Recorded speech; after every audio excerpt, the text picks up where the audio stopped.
Baik itu ngaji fikih atau ngaji Al-Qur'an atau ngaji hadis, apa niat kita? Nah, di sini disebutkan oleh Imam Al-Ghazali, in kunta taqsidu bitalabil ilmi al-munafasata wal mubahata wat taqaddumu alal aqrani. Kalau maksudmu atau kalau motifmu untuk talabul ilmi itu adalah untuk al-munafasah wal mubahah, ya ingin menunjukkan kehebatan diri, saya tuh alim, ya saya tuh ngerti ilmu agama. Nah kalau tujuannya seperti itu, wataqaddum al akron, kemudian ingin lebih unggul daripada teman-temannya, ingin menunjukkan keunggulan dirinya daripada teman-temannya, rekan-rekannya. Saya tuh lebih ngerti masalah agama daripada kamu. Nah kalau itu maksudnya, katanya, ya atau apalagi, atau wastimalati wujuhin nasi ilaika, atau untuk menarik perhatian orang, ya supaya orang tuh perhatian sama dirinya. Wajam ihattomid dunia, atau untuk mengumpulkan remeh-remeh duniawi, begitu untuk tabul ilmu itu. Fa antasa'in fi hadmi dinika, maka sesungguhnya kamu itu sedang dalam perjalanan atau sedang dalam upaya fi hadmi dinika, sedang menghancurkan agamamu. Nah, justru kita menghancurkan agama kita kalau motif kita belajar agama itu seperti itu. Wa ihlaki nafsika, dan membinasakan dirimu. Wabai akhiratika bidunyaka, dan menjual akhirat untuk duniamu. Nah, ini Imam Ghazali menekankan pentingnya niat atau motivasi dalam kitab Thalabul Ilmi. Ya, maka saya pribadi mengajak kepada kita semuanya umumnya, ya perbaiki niat kita ya, Thalabul Ilmi itu. Thalabul Ilmi itu intinya kita supaya ibadah dengan benar. Ya. Jadi misalnya kalau ibadah gini, kan sebenarnya orang itu, seorang manusia itu, seorang hamba Allah itu intinya ingin sampai kepada Allah.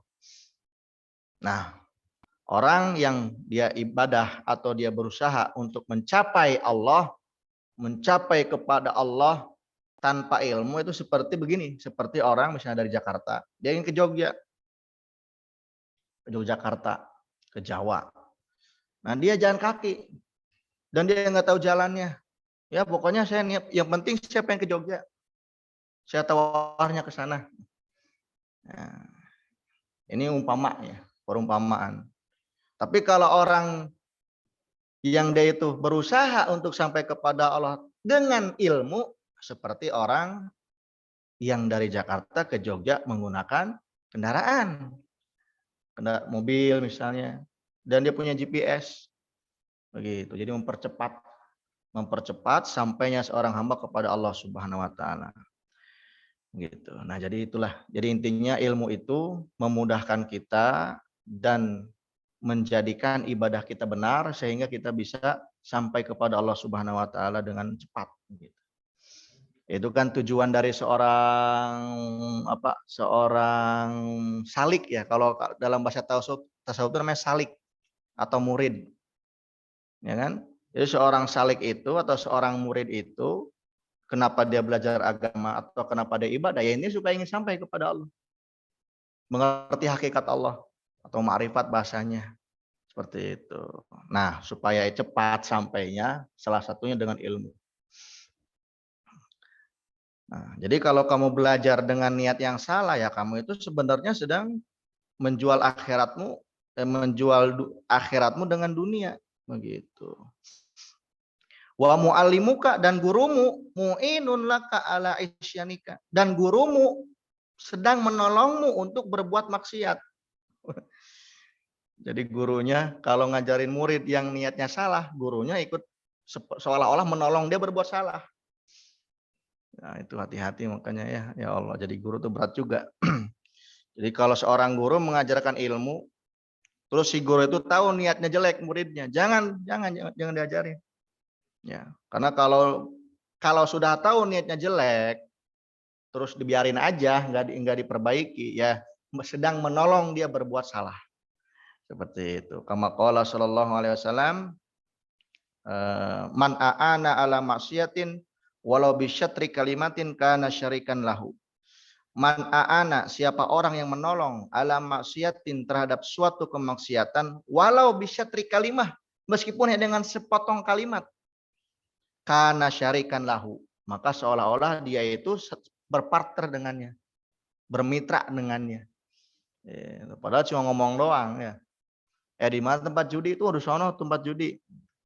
Orang yang bilang itu nggak judi, cuma bilang gitu doang, sono tempatnya.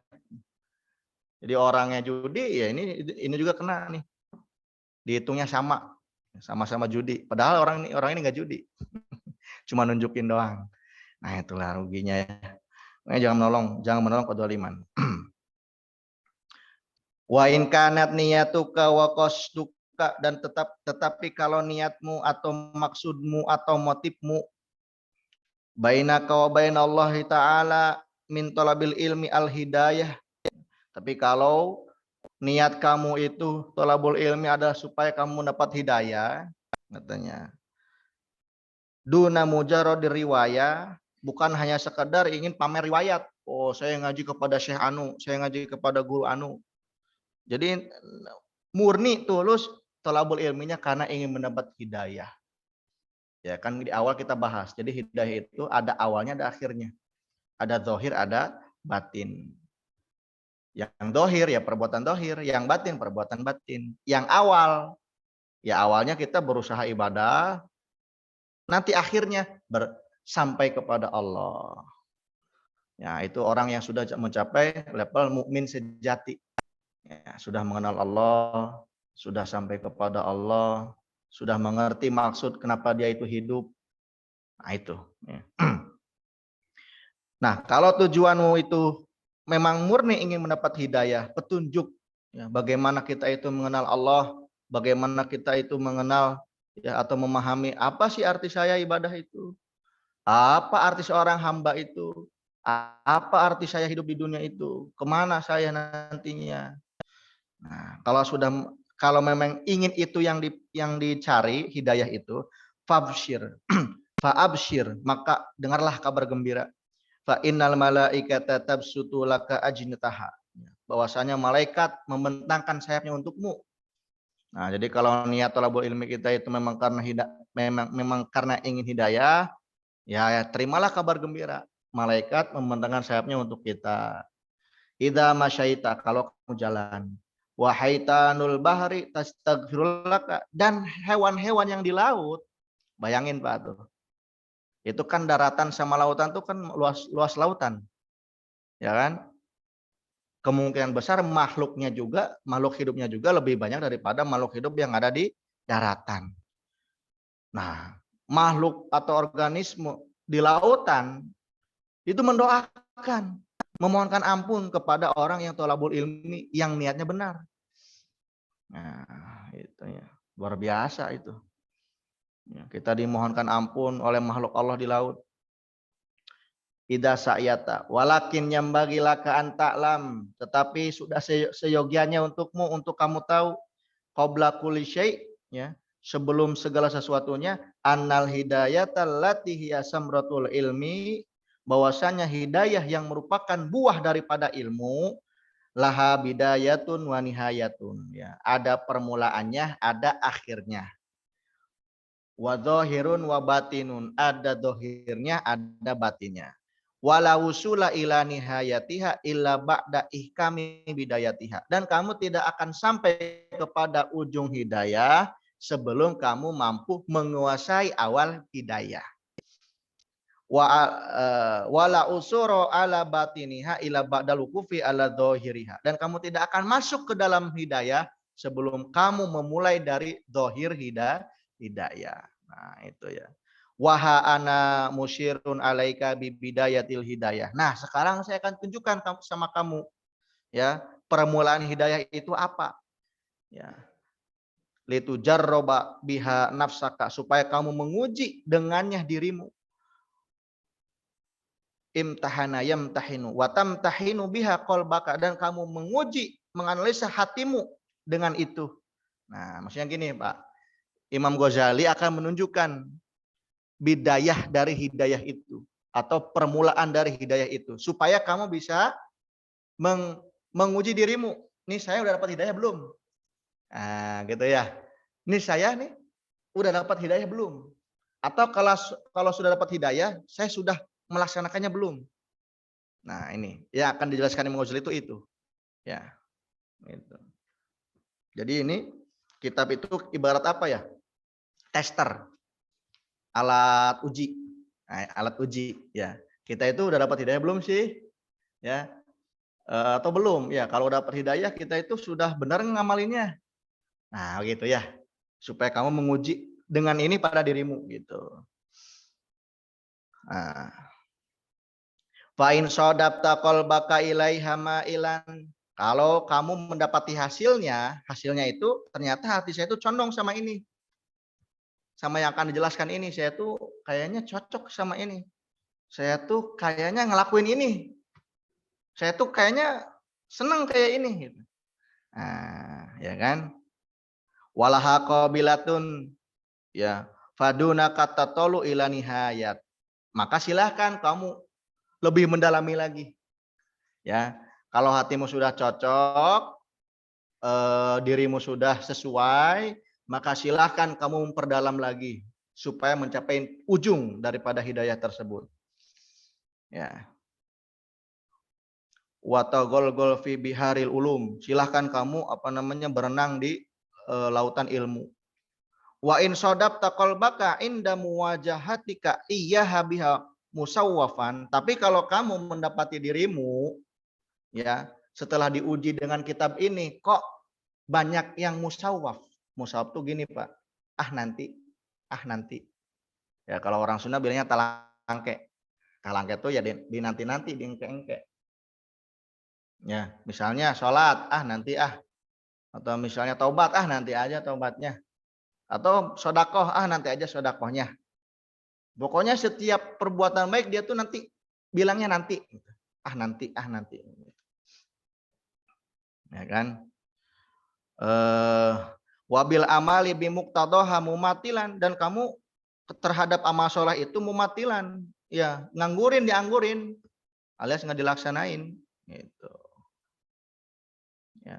Fa'lam, maka ketahuilah anna nafsakal ma'ilata ila talabil ilmi hiya nafsul ammaroh. Nah, kalau ternyata kamu mendapati ibadah kok malas atau ibadah ditunda-tunda, tapi rajin talabul ilmi. Nah, ketahuilah bahwasanya yang mendorong kamu untuk talabul ilmi tersebut adalah nafsul ammaroh. Nafsu yang jelek begitu ya, karena buktinya gini, tolabul ilminya rajin tapi amalnya ditunda-tunda atau amalnya malah dianggurin. Nah itu hati-hati kamu, kata Imam Ghazali ya, itu nafsul ammarah bisu ya. Wa qadin tahadat muti'atan lisyaiton, dan kamu itu sebenarnya sedang mematuhi setan al-la'in yang terlaknat. Kenapa liyudlika bihabli gururihi fayastadrijuka bimakidatihi ila ghamratil halak. Nah, begini Pak.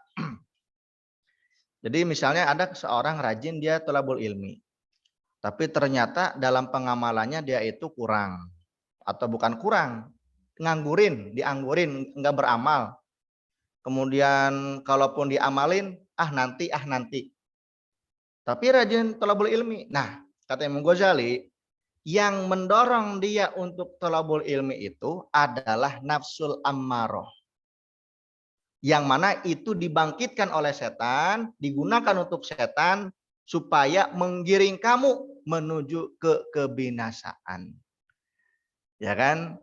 Itu. Karena orang yang berilmu tapi tidak ngamin ilmunya itu, ya, itu salah satu berpotensi besar tidak selamat di akhirat. Ya, begitu. Hati-hati itu. Jadi ilmu bukan nyelamatin, malah menjerumuskan gitu. Ya. Wa qasada apa nih? Wa qasduhu an yurawwija 'alaika asyarr fi ma'radil khair. Dan setan itu sedang membuat kamu menilai sesuatu Setan itu sedang mencoba membuat kamu seolah-olah sedang berbuat baik, padahal kamu sedang berbuat jelek gitu loh. Ya kan tolabul ilmi loh. Tolabul ilmi itu baik atau enggak tuh? Baik, ya kan? Tapi ternyata terselubung di dalamnya itu. Ya, terselubung di dalamnya tolabul ilmu itu justru membuat kamu semakin jauh daripada Allah. Ilmunya bertambah, tapi pengamalan ilmunya tidak bertambah, malah berkurang. Ya kan? Nah itu kan jelek. Nah itu hebatnya setan. Setan tuh nggak bilang, ayo berbuat jelek. Ya enggak. Setan tuh kalau ada dua yang bagus, setan tuh akan dorong tuh yang itu tuh. Yang bagusnya lebih kecil. Ini baik, ini baik. Cuma yang ini lebih baik. Nah setan tuh bakal nunjukin ini aja nih yang baik nih. Ini juga baik kok. Nah gitu. Nah gitu ya. Oke, hatta yulhiquka bil akhsarina a'mala alladzina dhalla sayuhum fil hayatid dunya wa hum yasabuna annahum yusinuna sun'a. Nah, ya kan orang yang selama ini menyangka dirinya berbuat baik. Nah, tapi ternyata ya itu seperti debu ditiup badai ya, seperti debu ditiup angin. Nah, begitu ya. Intinya gitulah. Ya, Imam Ghazali mewanti-wanti kita atau memberikan kita warning, hati-hati kamu dalam thalabul ilmi, tolong niatkan yang benar. Apa niat yang benar? Ya Allah, saya ingin thalabul ilmi supaya saya bisa benar dalam beribadah kepadamu. Supaya saya bisa mengenal Engkau ya Allah Tuhanku. Supaya saya bisa mengenal derajat saya itu hamba. Hamba itu bagaimana? Ya, supaya saya bisa mengenal apa tujuan saya hidup itu. Nah, kalau niatnya begitu, itu silahkan katanya. Tapi kalau niatnya enggak seperti itu, maka benahi dulu niatnya. Gitu. Gampang nanti thalabul ilmi lagi. Yang penting niatnya dulu. Gitu. Kenapa? Karena Imam Ghazali mengkhawatirkan kepada kita, jangan sampai kamu itu terperdaya oleh setan. Setan itu menggambarkan yang jelek seolah bagus. Begitu. Hati-hati. Nah, ya oke. Wa inda dzalika yatlu alaika syaiton faddul ilmi. Nah, ketika kamu sudah masuk perangkap setan, setan akan bilang begini. Akan memberikan iming-iming tentang apa? Tentang faddul ilmi wa darajatul ulama, tentang keutamaan ilmu dan derajat para ulama. Begitu ya. Pokoknya bagus-bagus. Oh, kalau kamu punya ilmu itu bisa mengangkat derajat seorang mukmin. Ulama itu warasatul anbiya. Wah, pokoknya bagus-bagus. Ya kan? Wa yulhika an qaulihi sallallahu alaihi wasallam, tapi setan itu menyembunyikan dari kamu, tidak memberitahu kamu tentang sabda Nabi sallallahu alaihi wasallam, manisdada ilman walam yazdad hudan lam yazid minallahi illa bu'dan. Siapa orang yang bertambah ilmunya tetapi tidak bertambah amalnya, maka tidak bertambah dari Allah kecuali tambah jauh. Tuh, yang tadinya kita ingin sampai kepada Allah dengan ilmu biar cepat, ternyata tambah jauh. Nah, itu kata Nabi sallallahu alaihi wasallam. Ya. Manisdada ilman walam yazdad hudan lam yazid minallah illa bu'dan. Siapa orang bertambah ilmunya tapi tidak bertambah amalnya, maka tidak bertambah dari Allah kecuali tambah jauh. Wa qaulihi sallallahu alaihi wasallam, dan juga setan membuat kamu lupa dari sabda Nabi Muhammad sallallahu alaihi wasallam. Asyadun nasi azaban yaumal qiyamah alimun lam yanfa'hu Allahu bi ilmi. Ya. Orang yang paling menderita, orang yang paling besar azabnya pada hari kiamat adalah alimun, seorang yang berilmu, lam yanfa'hullahu bi ilmi, tapi ya tidak ilmunya tidak bermanfaat untuk dirinya. Oh, itu ada ternyata. Di samping ada keutamaan ilmu, ada juga ancaman. Ya. Jadi di antara orang yang azabnya paling pedih itu adalah seorang ulama atau seorang alim ahli ilmu tapi yang tidak bermanfaat ilmunya. Nah, itu. Jadi harus dua ya, harus dua informasi, dua sisi ya. Ada satu sisi ilmu itu bisa menaikkan derajat, ada satu sisi ilmu juga bisa memberatkan pelakunya. Ya ibarat pejabat, Pak. Ibarat kata pejabat. Pejabat itu kalau dikasih jabatan yang tinggi, dia bisa manfaat dengan jabatannya itu. Betul nggak? Ya kan? Tapi bisa juga dia memanfaatkan jabatannya itu berbuat jahat. Gitu. Ya. Abuse of power kalau bahasa kerennya itu. Menyalahgunakan kekuasaan. Nah, itu. Oke. Wa kana sallallahu alaihi wasallam yaqul Allahumma inni a'udzubika min ilmin la yanfa', dan bahwasanya Nabi itu sering berdoa, Allahumma inni a'udzubika min ilmin la yanfa', ya Allah aku berlindung kepadamu dari ilmu yang tidak manfaat, wa amalin la yarfa, wa qalbin la yakhsha, dan aku berlindung daripada hati yang tidak khusyuk, wa amalin la yurfa, dan dari amal yang tidak diangkat, wa du'ain la yusma, dan dari doa yang tidak diijabah. Tuh, jadi di antara hal yang Nabi itu berlindung kepada Allah adalah ilmu yang tidak bermanfaat. Tuh, jadi ilmu juga bisa jadi pemberat tuh. Nah, ketika seorang punya jabatan tinggi dia bersalah, ya hukumnya harus besar. Ya, begitu. Kiai misalnya, kiai ya. Kiai kan menjadi contoh sama masyarakat atau ustadz. Kemudian ustadz ini misalnya berbuat jelek, ya, berbuat cabul misalnya, harus keras hukumannya itu. Ya. Harus keras hukumannya, jangan sama kayak orang biasa. Oke, ya. Wa an qauli sallallahu alaihi wasallam, dan dari sabda Nabi Muhammad sallallahu alaihi wasallam, marartu lailatal isra marartu lailata marartu lailata asra usriya ya. Marartu lailata usriyabi. Marartu lailata usriyabi. Aku melewat pada malam aku diisrokan bi aqwamin. Aku melewat suatu kaum ya. Tuqridu syafahahum bimaqaridin minarin. Aku melihat suatu kaum yang itu menggunting bibirnya dengan gunting dari api. Fakultu man antum. Aku bertanya, man antum, siapa kamu? Qalu kunna na'muru bil khairi wa la na'tihi wa nunhi anisyarri wa na'tihi. Aku adalah orang ya yang mengajak kebaikan, tapi aku tidak melaksanakan kebaikan itu.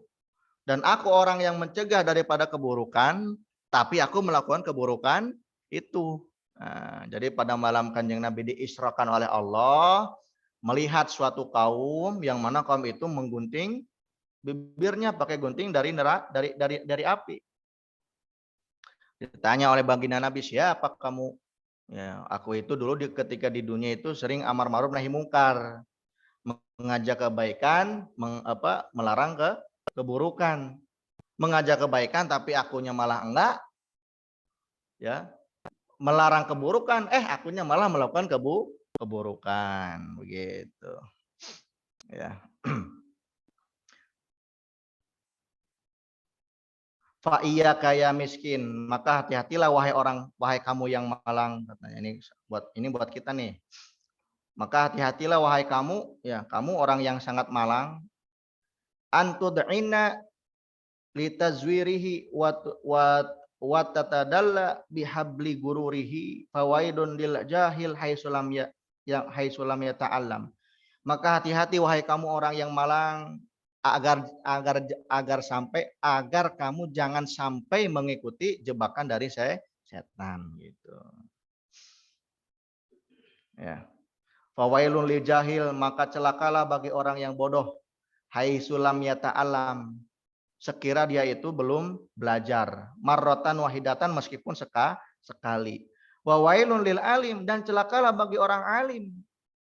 Haitsulam ya'mal bima alima alfa marrah, sekira dia itu tidak mengamalkan apa yang dia ketahui 1000 kali. Ya. Celaka bagi orang bodoh yang tidak belajar, celakanya 1 kali. Dan celaka bagi orang yang alim yang tidak amal dengan ilmunya, celakanya 1000 kali. Itu kata Imam Ghazali. Ya, makanya orang yang alim tidak amal itu celakanya 1000 kali lipat daripada orang yang bodoh gitu. Oh, tuh ya ancamannya. Ancaman ilmu kalau ilmu itu tidak digunakan dengan benar. Oke, nah sampai situ ya. Wa'lam, dan ketahuilah anna nasa fi talabil ilmi ala salasati ahwal. Bahwasanya orang dalam kaitannya dengan thalabul ilmi itu ada 3 jenis. Rajulun talabal ilmi liyattakhida zadahu ilal ma'ad. 1, orang yang thalabul ilmi yang menuntut ilmu supaya dengan thalabul ilmi itu dia bisa membawa bekal ya untuk nanti pada hari akhirat. Walam yaksid bihi illa wajhallah, dan dia tidak punya motif untuk thalabul ilmu itu kecuali untuk keridhaan Allah. Wadaril akhirati, dan tujuan akhirat. Fahadza minal faizin. Nah, golongan yang pertama inilah yang termasuk orang faiz, orang yang sukses, yang berhasil, yang beruntung begitu. Ya, 3 golongan orang thalabul ilmi nih. Yang satu motivasinya hanya untuk Allah, untuk akhirat. Thalabul ilminya tuh. Warajulun, yang kedua, warajulun talabahu liyasta'ina bihi ala hayatihil ajilah. Yaitu orang yang dia itu thalabul ilmi supaya dengannya itu dia bisa membantu kehidupan dunianya. Wa yunalu bihil al-izza wal jaha wal mala. Dan dengannya, dengan ilmu itu dia bisa memperoleh kemuliaan, kewibawaan, dan harta. Ya. Wa huwa alimun bidzalika mustasyirun fi qalbihi rika kata halihi. Nah. Yang kedua, orang itu thalabul ilmi supaya dengan ilmunya dia bisa memperoleh kesenangan duniawi. Punya jabatan, punya gelar, kemudian dia punya uang. Tapi dia merasa sebenarnya ini tuh kurang bagus. Dia menyadari itu, sebenarnya ini tuh kurang bagus gitu. Fahada minal mukhatarin. Nah, orang yang kedua ini adalah orang yang berpotensi celaka, yang sangat rawan celaka. Orang baru rawan celaka ini, gitu ya. Rawan celaka. Fa in ajalahu ajaluhu qabla taubah. Kalau ajalnya sudah mendahului dia daripada taubatnya, ya kan? Khifa alaihi min su'il khatimah. Ditakutkan dia akan meninggal dalam kondisi su'ul khatimah. Tuh, jadi orang yang menggunakan ilmunya untuk kepentingan duniawi, ya, untuk jabatan, untuk harta, untuk apapun itulah, ya. Kalau dia belum tobat, dikhawatirkan matinya mati su'ul khatimah. Ya, berapa banyak itu? Ya, berapa banyak orang yang termotivasi duniawi. Ya, itu hati-hati itu. Makanya susah jadi ulama itu. Dan ulama yang benar itu ya ulama akhirat. Ulama yang benar-benar ulama begitu. Oke. Wayabqa amruhu fi khotorin masyiah. Ya, nanti urusannya dengan Allah. Ya, dimaafkan atau enggak nanti urusannya sama Allah. Wa in wafaqa taubah qabla hululil ajal wa adhafa lil ilmi al amal wa tadaraka ma farrata fihi al khalal iltahaqa bil faizin. Tapi kalau dia sebelum meninggal keburu tobat, kemudian dia mengamalkan ilmunya, nah dia bisa menyusul golongan yang pertama tadi, orang-orang yang berhasil al faizin. Oke. Nah. Fainataib minadzanbi kaman la dzanbalahu. Karena orang yang taubat dari dosa seperti orang yang tidak berdosa. Nah, itu yang kedua ya. Jadi yang kedua itu orang yang menggunakan ilmunya untuk kepentingan duniawi dengan catatan dia sadar ini tuh nggak bagus. Nah. Yang ketiga, Warajulun salis istahwada alai syaiton. Orang ini sudah dikuasai setan. Fattakhoda ilmahu dari'atan ila takasuri bilmal. Yang ketiga ini, orang yang sudah dikuasai setan, dia menggunakan ilmunya sebagai wasilah atau sebagai media untuk memperbanyak harta. Nah, ini nih. Watafakhuru biljah, dan membanggakan kewibawaannya, pangkatnya. Oh, saya tuh kiai besar, alim. Nah, wa ta'azzuz bi kasratil atba, dan dia merasa mulia karena banyak pengikutnya. Nah, ini hati-hati nih. Ini Pak. Makanya Pak, cobaan ulama itu lebih besar daripada cobaan orang biasa. Kalau orang biasa cobaannya paling nggak ngerti, ini nggak ngerti, itu nggak ngerti, ikut-ikutan. Tapi kalau ulama, ya, apalagi dia punya banyak pengikut, itu pengikutnya itu bisa membuat hatinya ujub. Apalagi punya pangkat, pangkatnya itu bisa buat dia itu takabur, sombong. Nah, itulah godaannya itu. Nah. Yadkhulu bi ilmihi kulla madkhalin wa jaa an yaqda minad dunya watrahu wa huwa ma'dzalika yudmir fi nafsihi annahu indallah bimakana. Nah, ini yang ketiga bedanya sama yang kedua. Yang ketiga ini sudah kelakuannya seperti itu, menjadikan dunia sebagai media untuk mengumpulkan harta. Dalam hatinya dia nggak sadar itu perbuatan jelek. Dalam hatinya dia punya prasangka, saya itu ulama. Ulama itu dekat dengan Allah, gitu loh. Nah, ini nih, ya kan? Litisamihi bisi matil ulama, ya, karena dia punya apa namanya? Aksesoris ulama. Ya, dihormati, pakaiannya pakaian ulama, orang juga menyebutnya dia ulama. Dia merasa dia ulama, gitu loh. Masya Allah ya. Watarosumihi birusumihim, ya, dia itu mendapatkan atribut seperti atributnya ulama.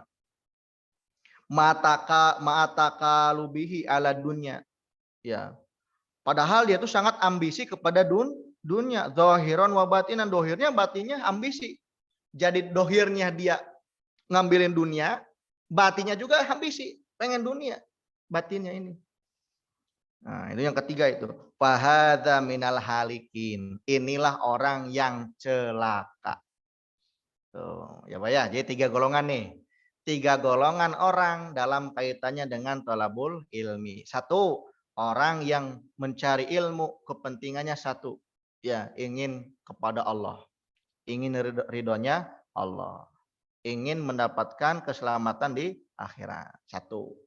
Nah, itu betul yang itu. Dia itu akan jadi orang yang beruntung di sisi Allah.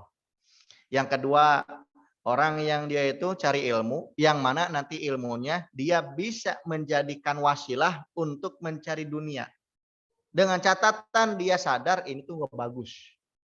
Misalnya orang kuliah ke Timur Tengah, supaya dia misalnya kalau punya titel dia bisa bikin yayasan, orang percaya, dia bisa ngumpulin uang.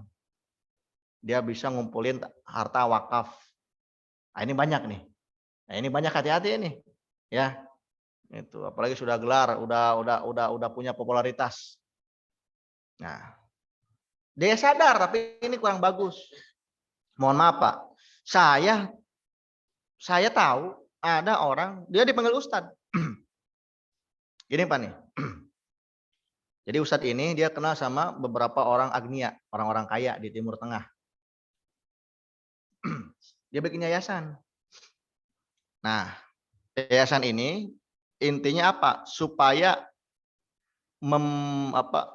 membuat kepercayaan dari orang-orang kaya ini, orang-orang kaya dari Timur Tengah ini. Oh, saya yayasan. Artinya bisa dipertanggungjawabkan. Nah, namanya orang-orang Timur Tengah tuh kalau sedekah kan, ya, pokoknya ada buktinya, kelihatan masjidnya atau pesantrennya atau sumur. Jadi biasanya orang Arab itu kalau sedekah itu pengennya masjid atau pesantren atau sumur. Itu pengennya, kenapa Pak coba? Kenapa masjid dan sumur? Nah, iya, karena terus manfaatnya itu. Nah, yang jadi masalah Pak, Itu misalnya nih ada yang mau bikin masjid misalnya. Ada yang mau bikin masjid. Misalnya 1 meter dibudget oleh dia 1 juta. Sementara dari itunya, dari orang agninya itu, misalnya 2 juta atau 3 juta. Nah, terjadi kayak gitu. Tapi setelah jadi misalnya, masjidnya jadi nih, masjidnya jadi. Padahal itu masjidnya nggak murni uang dia, nggak murni uang dari sedekah, dari sedekah, tapi dari ada bantuan juga dari swadaya masyarakat. Dipoto itu masjidnya kan, dipoto. Itu. Ya udah itu foto.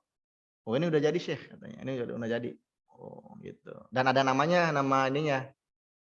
Nama apa namanya? Nama orangnya, prasasti itu. Nah, Hadza min anu, ini dari Syekh siapa gitu. Ya ada yang seperti itu ya, tapi nggak semua ya. Ada begitu. Ada juga yang memanfaatkan apa namanya? Saya kurang tahu ya ada program apa di Basnas, misalnya untuk santri. Dia ngirim data santri 200 jumlahnya. Turun tuh dana. Padahal dia nggak punya santri. Itu. Ada yang seperti itu ada.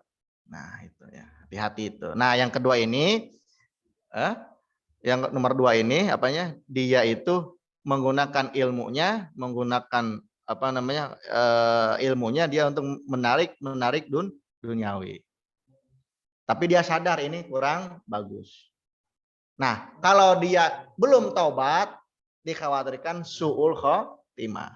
Tapi kalau keburu taubat, nah dia bisa menyusul ke golongan yang pertama.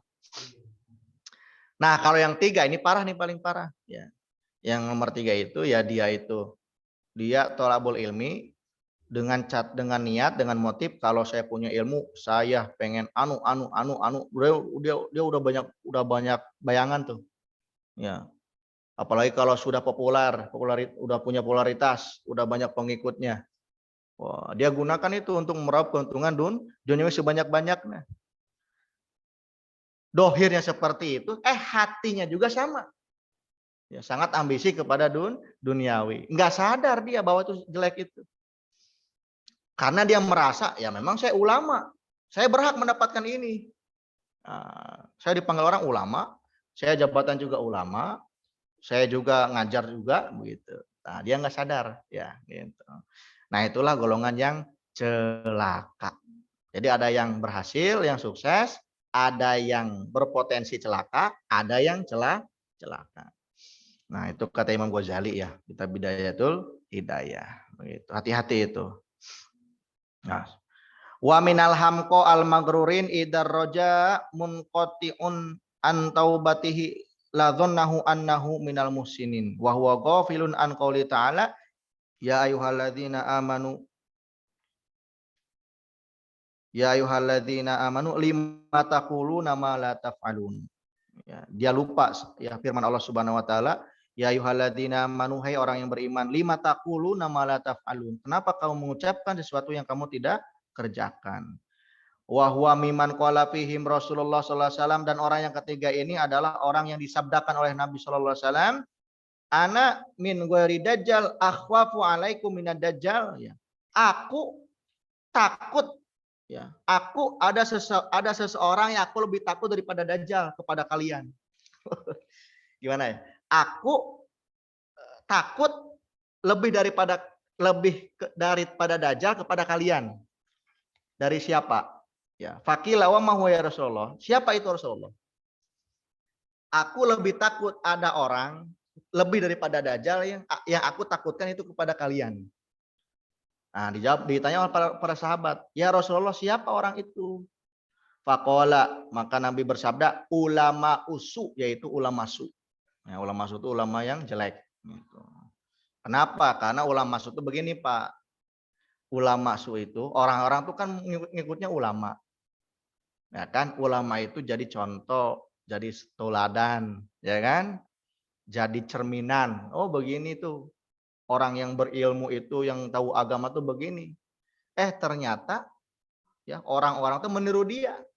Begitu. Ya. Menirunya kalau yang bagus, tapi kalau yang jelek kan gitu. Wa hadzali anna dajjal goyatul idlal. Ya. Nah, kenapa Nabi bilang begitu? Karena Dajjal itu tujuannya itu hanya menyesatkan orang. Wa mislu hadal alim, tapi kalau orang alim ini, orang alim yang ulama wa in sarafan nasu ala dunya bilisanihi wa maqalihi fahuwa da'in lahum ilaiha. Nah, ulama ini meskipun lisannya dia mengarahkan orang supaya jauh dari dunia, ya kamu itu zuhud, kamu itu ke akhirat. Jangan terlalu cinta duniawi. Kelakuannya mencerminkan orang yang cinta duniawi, begitu. Ini kata Imam Ghazali ya. Meskipun ulama itu bilang, kamu jangan cinta dunia, kejarlah akhirat. Tapi kelakuan ulama ini adalah kelakuan orang yang cinta dunia, yang tidak mementingkan akhirat. Walisanul hal afsahu min lisanil maqol. Ya, perbuatan itu lebih fasih daripada ucapan. Ya, nanti para pengikutnya itu lebih melihat ke contohnya, ke prakteknya daripada ke ucapannya, begitu. Jadi gini Pak, jadi ketika seorang ulama itu salah, itu akan jadi tameng Pak. Orang bodoh, orang awam. Gini nih, oh tuh kayak juga begitu. Itu ulama juga begitu kok, nggak masalah. Tuh kan? Nah, karena ulamanya berbuat buruk, jadi tameng. Tuh itu juga tuh begitu. Nggak apa-apa, itu ulama itu padahal. Gitu. Padahal itu perbuatan jelek. Itu jadi tameng, hati-hati itu. Ya. Itu juga nggak berkerudung tuh, itu anak ulama itu. Nah, jadi padahal kan dalam Islam itu ya seseorang itu bukan hujah, bukan dalil gitu. Oke. Watiba unasi ilal musa'adati fil a'mali amyal minha ilal mutaba'ati fil aqwal. Fama afsadahu hada al magrur bi a'malihi aksaru mimma aslahu bi aqwalihi. Nah, jadi intinya begini, sementara kecenderungan jiwa itu lebih mudah menerima langsung dari praktek daripada menerima dari sekedar ucapan. Nah, ulama ini apa yang dia kerjakan lebih banyak mandorotnya daripada ucapannya yang seolah-olah mendorong berbuat maslahat. Jadi maslahat yang diucapkan lisannya dan madorot yang ditunjukkan oleh perbuatannya itu enggak seimbang. Lebih banyak madorot dari perbuatannya daripada maslahat hasil dari ucapannya gitu. Idla yastadri'ul jahilu ala ragbati fid dunya ila bistijro'il ulama. Nah, karena sebab itu orang awam akan berani mengejar dunia karena melihat contoh dari ulamanya. Ulamanya juga senang dunia, apalagi kita. Nah, ya, saya tadi bilang, nanti ulama yang salah akan menjadi tameng bagi orang yang awam, orang yang bodoh. Itulah dampak dari ulama su. Nah, itu maka Imam Ghazali memperingatkan, itulah ajaran Imam Ghazali sebenarnya, ya, bahwa semuanya itu kan dalam Ahlussunnah wal Jamaah itu kan terkenal ya dalam bertasawuf ya kita itu mengikuti Imam Al-Ghazali. Nah, di antara ajaran Imam Al-Ghazali itu seperti ini. Seorang ulama sebaiknya itu menggunakan ilmunya dengan hati-hati, dengan benar. Jangan mencontohkan ya dengan ilmu itu untuk kepentingan duniawi. Nanti orang-orang bodoh, orang-orang awam yang tidak paham agama akan mencontoh kamu. Akan menjadikan kamu tameng. Tuh itu aja ulama senang dunia kok. Masa kita nggak boleh? Tuh ulama itu aja berbuat begitu nggak apa-apa. Melakukannya itu ulama itu. Apalagi kita orang awam. Jadi tameng. Itulah yang merusak agama. Ya, jadi daya rusak ulama su itu sangat besar.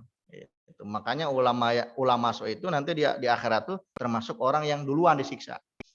Karena pengaruh dampak kerusakannya sangat besar.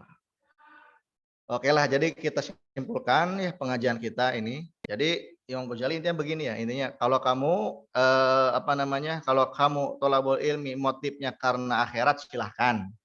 Tapi kalau kamu motifnya selain akhirat, tapi supaya kamu itu merasa unggul, supaya kamu itu bisa ngumpulin dunia, hati-hati, perbaikilah.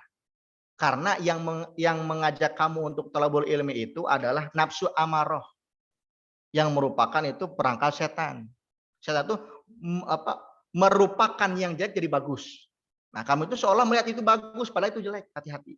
Nah, itu yang satu. Yang kedua, orang dalam kaitannya dengan thalabul ilmi ada 3. Ya, yang tadi tujuannya akhirat, yang kedua ilmu untuk dunia, tapi dia itu sadar jelek, ada kemungkinan taubat, dan yang ketiga, ya, memang ilmu dia jadikan untuk wasilah mendapatkan duniawi, baik dohirnya ataupun dalam hatinya, nggak ada perasaan bersalah. Itulah golongan orang yang celaka. Ya, seperti kata sabda Nabi, aku lebih takut daripada ulah masuk daripada dajjal. Begitu. Kalau dajjal orang udah tahu semua itu dajjal. Tinggal milih doang mau jawab yang atau enggak. Gitu. Tapi kan ulah masuk tuh enggak ketahuan. Gitu. Nah itu. Tapi Pak, ya mungkin sampai situ dulu kajian kita nih Mas. Insya Allah nanti setelah itu akan masuk pembahasan al-qismul awal fit taat, ya, akan menjelaskan tentang taat, ya, bagaimana taat kepada Allah itu bagaimana. Nanti insya Allah di sini Pak, dari mulai bangun tidur sampai tidur lagi akan dibahas. Ya. Supaya apa? Supaya kita bisa menguji diri kita. Kita tuh kayak gitu enggak? Gitu, ya. Baik, untuk Bapak sekalian, sebelum saya tutup, mungkin ada pertanyaan, silahkan untuk pertanyaan. Boleh, silahkan.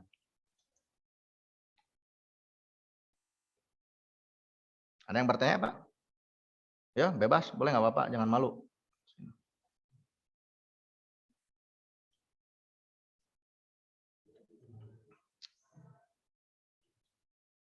Ayo Pak, boleh.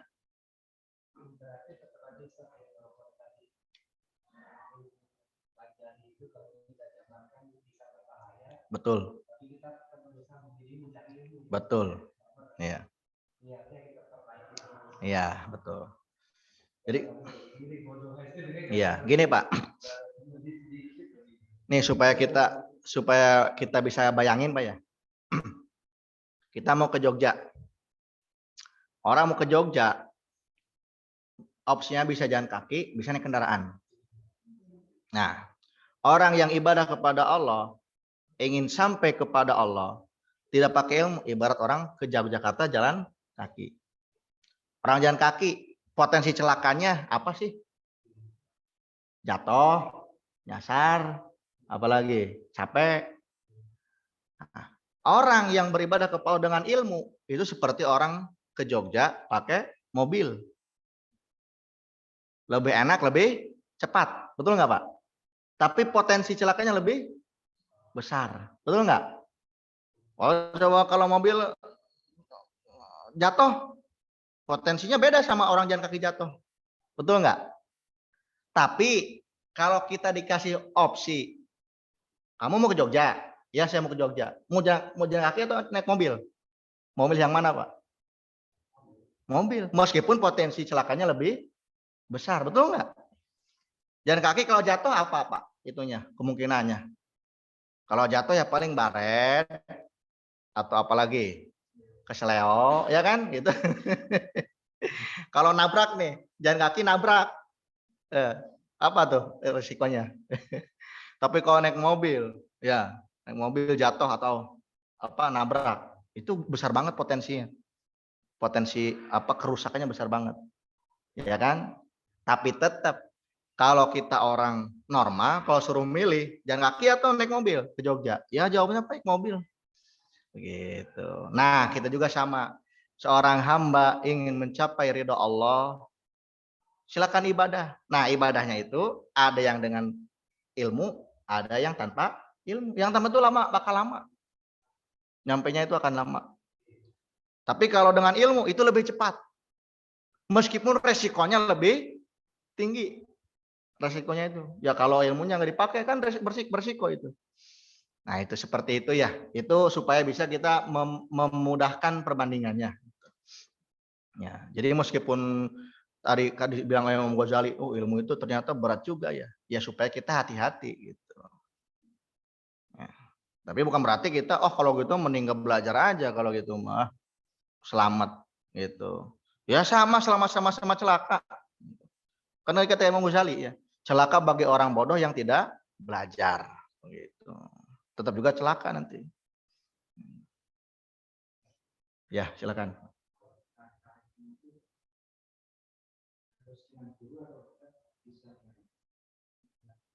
Oke, bagus pertanyaannya. Pak, kita tolabul ilmi itu apa harus dengan guru? Harus. Ya, harus dengan guru. Kalau belajar sendiri boleh. Misalnya baca buku, ya kan? Atau nonton video, boleh. Tapi itu hanya sebagai apa ya? Sebagai tambah wawasan aja. Harus punya guru. Kenapa, Pak? Karena salah satu fungsi guru itu mengkonfirmasi. Kalau kita baca buku, kita salah, bisa konfirmasi nggak buku ini? Nggak bisa. Misalnya kita baca nih, baca ini tentang sholat.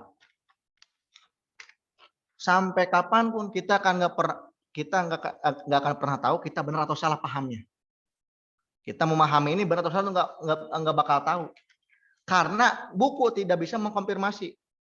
Tapi kalau sama guru dijelasin, nih sholat nih rukunnya begini. Itu. Nah, ketika ada kekeliruan yang dipahami, nanti si guru itu bisa ngasih tahu bukan begitu, bukan. Nah, jadi ada konfirmasi atau ada tempat untuk bertanya gitu. Ya. Kan kalau kita nonton YouTube misalnya ada ustadz ceramah, ya kan? Nah, kita bisa menyerap informasi itu. Ya, bisa menyerap informasi itu, tapi berbeda dengan kalau langsung bertemu. Ada konfirmasi, ada komunikasi. Begini Pak nih, satu lagi nih. Itu satu ya. Jadi salah satu fungsi guru itu mengkonfirmasi. Yang kedua ini Pak. Yang kedua itu karena ada kebarokahan dalam pertemuan. Contoh, sahabat bisa menjadi sahabat kenapa Pak? Seorang sahabat Nabi bisa menjadi sahabat kenapa? Karena bertemu. Ada namanya Uwais Al-Qarni. Uwais Al-Qarni itu Pak, sejaman hidupnya sama Nabi. Nabi hidup tuh Uwais itu masih hidup. Nah, Uwais itu dari Yaman, ingin bertemu Kanjeng Nabi. Kebetulan Kanjeng Nabi sedang keluar, sedang perang. Nggak berjumpa. Uwais beriman kepada Nabi. Sampai meninggal juga iman. Tapi nggak pernah bertemu Nabi. Nggak disebut sahabat. Ya, jadi ada keberkahan dari proses pertemuan itu. Ya, makanya seorang sahabat itu disebut sahabat karena beriman dan melihat langsung berjumpa dengan Rasulullah. Ya, kebayang nggak Pak? Padahal Uwais dan misalnya Uwais sama Abdullah bin Mas'ud misalnya atau sama Abu Hurairah kan sama-sama iman. Sama-sama cinta kepada Nabi, sama-sama masuk Islam. Ya kan? Sama-sama ibadah juga, sama-sama soleh. Misalnya Abu Hurairah dan Uwais Al-Qarni. Bedanya Abu Hurairah itu berjumpa dengan Nabi, Uwais Al-Qarni itu tidak berjumpa dengan Nabi. Yang satu sahabat, yang satu bukan. Sementara sahabat itu ya dipuji oleh Allah. Radhiyallahu anhum wa radu'an. Allah ridho kepada mereka dan mereka ridho kepada Allah di Quran. Begitu juga tabi'in dan tabi'ut tabi'in. Ada kebarokahan dalam perjumpaan. Nah, itulah yang dijaga oleh para ulama. Ya, jadi nyambung gitu. Dari Rasulullah barokahnya itu nyambung ke para sahabat. Ini sahabat ke tabi'in, tabi'in ke muridnya atau tabi'in ke muridnya lagi terus sampai ke kita. Disitulah ada kebarokahan. Ya, itu yang kedua tuh. Yang pertama tadi konfirmasi. Guru bisa mengkonfirmasi pemahaman muridnya. Yang kedua, ada keberkahan. Yang ketiga nih. Dalam perjumpaan itu, Pak, si murid bisa melihat ahwal. Ahwal itu keadaan. Keadaan daripada guru. yang mana guru itu sumber ilmunya. Tapi kalau sekedar baca buku atau lihat video, yang kita terima hanya ilmu, bukan hanya ahwal. Bukan dengan ahwal.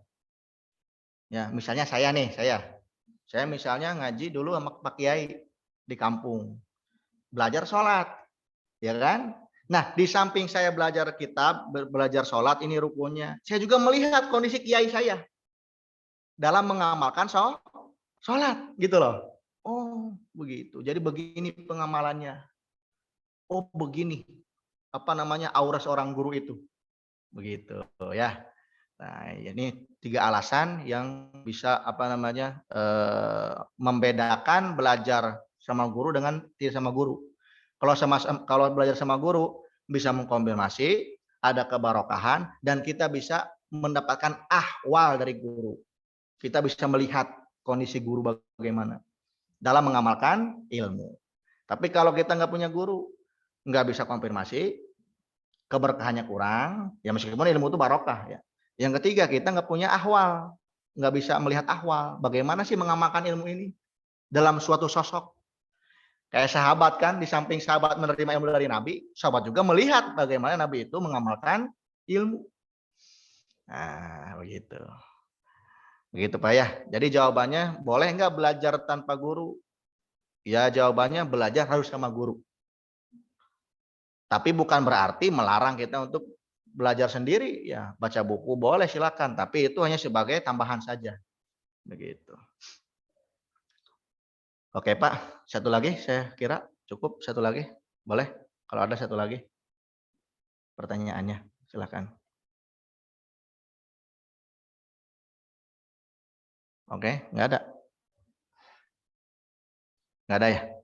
Oke, cukup ya, mudah-mudahan kita semua diberi oleh Allah ilmu yang manfaat, kita bisa mengamalkan ilmunya, bisa istiqomah mengamalkannya, dan kita diberi rezeki oleh Allah berupa husnul khotimah. Amin ya Allah ya Rabbal alamin. Subhanakallahumma bihamdika asyhadu an la ilaha illa anta astaghfiruka wa atubu ilaik. Saya mohon maaf apabila salah kata, salah ucap.